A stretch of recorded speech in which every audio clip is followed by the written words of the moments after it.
Good morning વિદ્યાર્થી મિત્રો, કેમ છો બધા? મજામાં? તમારા ધોરણ 5 ની અંદર આપણે પાના નંબર 43 ઉપર પાંચમો પાઠ જે સ્ટાર્ટ કર્યો છે પાંચમા ધોરણમાં બીજ એની અંદર 42મા પેજ ઉપર આપણે એક વાર્તા જોઈ હતી કે જેની અંદર ગોપાલ છે તેના માસીના પરિવારવાળા ત્યાં વેકેશન ગાળવા આવે છે અને એની માટે જે જમવાનું બનાવવાનું છે એની માટે ચણા પલાળવાનું કીધું હતું, પરંતુ ગોપાલે એક મુઠ્ઠી બે મુઠ્ઠી ચણા કે બધાના થાશે નહીં તો 4 મુઠ્ઠી પલાળ્યા અને સવારે જોયું તો વટાણા ઉભરાઈને બહાર આવી ગયા હતા. તો આવું શા માટે બન્યું એની બધી ચર્ચા કરી હતી. પલાળવાથી આવું થયું. તો હવે આટલું કરીશું. શું તમને યાદ છે કે ધોરણ 4 માં તમને બીજની પ્રવૃત્તિ કરી હતી? હવે બીજની બીજી પ્રવૃત્તિ કરવાની છે. થોડા ચણા અને 3 વાટકી લો. પહેલી વાટકીમાં 4-5 ચણા નાખી વાટકી પાણીથી ભરી દો. બીજી વાટકીમાં 4-5 ચણા ભીના કપડા કે રૂમાં વીંટીને મૂકો. કપડું કે રૂ સુકાવવું જોઈએ નહીં તેનું ધ્યાન રાખો. ત્રીજી વાટકીમાં 4-5 ચણા મૂકો, તેમાં બીજું કંઈ મૂકવાનું નથી. 3 વાટકીને ઢાંકી દો. બે દિવસ પછી 3 વાટકીના ચણાનું અવલોકન કરો. ચણામાં થયેલા ફેરફારો નોંધો. બીજને હવા મળે છે. વાટકી 1 માં શું કર્યું છે આપણે? વાટકીને પાણીથી ભરી દો તો ના.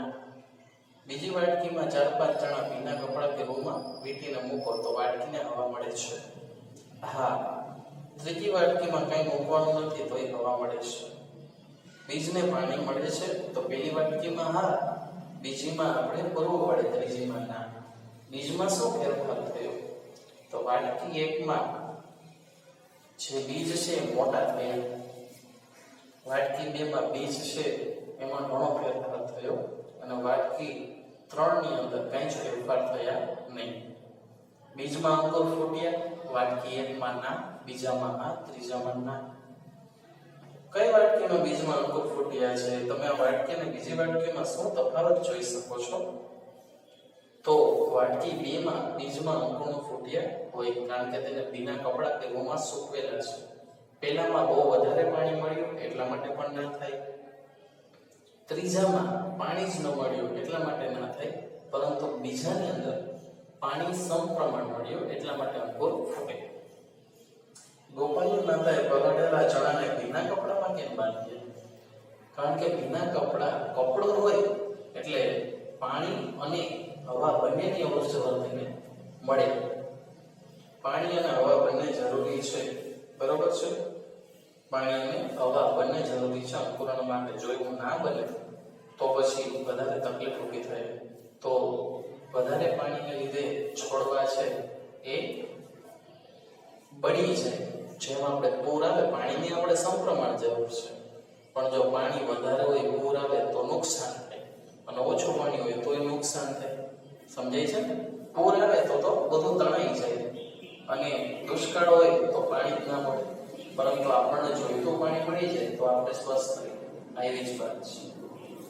આખી તુવેર અંકુરિત થાય છે, પરંતુ તુવેરની દાળ અંકુરિત થઈ શકતી નથી. આવું શા માટે? આખી તુવેર છે એ બીજ છે, એમાંથી અંકુરણ ફૂટી શકે છે, પણ બીજ છે એ દાળ છે એમાં પછી બીજ ના હોય એટલા માટે. હવે ચિત્ર દોરો. અંકુરિત ચણાના બીજને ધ્યાનથી જુઓ અને તેનું ચિત્ર દોરો, જે તમને પાના નંબર 43 ઉપર આપેલું છે. પ્રોજેક્ટ: કોનો છોડ કેટલો મોટો? માટીનો કુંડો અથવા પહોળા મોઢાવાળો પ્લાસ્ટિકનો ડબ્બો લ્યો. તેના નીચેના એક છેડે કાણું પાડો. તેમાં માટી ભરો. તેમાં એક જ જાતના 4-5 બીજ મૂકો. તેને ધીમેથી માટીમાં દબાવો. પછી તેમાં જરૂરિયાત મુજબ પાણી રેડો. વર્ગના બધા બાળકો જુદા જુદા પ્રકારના બીજ વાવી શકે છે, જેમ કે રાઈ, મેથી, તલ, ગવાર, ધાણા વગેરે. બીજનું નામ લખવાનું છે. બીજ વાવ્યાની તારીખ લખવાની છે. જે દિવસની માટીમાંથી છોડ બહાર આવતો દેખાય ત્યારથી તેનું કોષ્ટક ભરવાનું ચાલુ કરો. છોડની ઊંચાઈ માપવા દોરીનો ઉપયોગ કરો. પછી તેને માપપટ્ટીથી માપવી. તારીખ છોડની ઊંચાઈ કેટલા પાંદડા જોયા અને અન્ય ફેરફાર. તો આજે પાના નંબર 43 અને 44 બે પેજ આપણે કરેલા છે. પાના નંબર 43 અને 44 તમારા હોમવર્કમાં આજે કરાવેલું પેજ નંબર 43 44 માં આજે કરાવેલું તમારે તમારી રિવિઝન બુક અને નોટબુક બંનેમાં એક વાર એટલે કે કુલ 2 વાર લખવાનું છે. સમજાણું? કુલ 2 વાર લખવાનું છે. તો ચાલો મિત્રો મળીશું હવે આવતા નેક્સ્ટ વિડિયોમાં. ત્યાં સુધી બધું જ હોમવર્ક પૂર્ણ કરી લેવાનું છે. ઠીક છે? તો મળશું હવે નેક્સ્ટ વિડિયોમાં. ત્યાં સુધી બધા જ મિત્રો ઘરે રહો, સુરક્ષિત રહો. Thank you.